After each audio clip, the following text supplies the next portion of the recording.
আপনি কি চান এখানে একটা সিক্রেট হোক? না। 2টা বছর ছটফট করছেন না কথাটা বলার জন্য?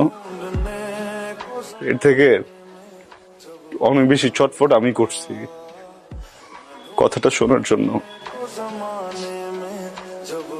আজকে একটু বলেন প্লিজ, আমি শুনে এখান থেকে চলে যাব, আমি কোনো সিক্রেট করবো না। এদিকে তাকান, আমার দিকে তাকান। ভালোবাসি, আমি তোমাকে ভালোবাসি।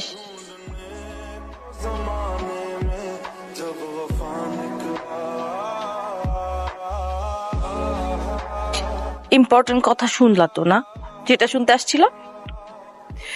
ইম্পর্টেন্ট কথা শুনলা, বুঝলা, এখন চলে যেতেছো। কি কথা বলো না কেন? কারণ আমি কিছু বলতে আসিনি।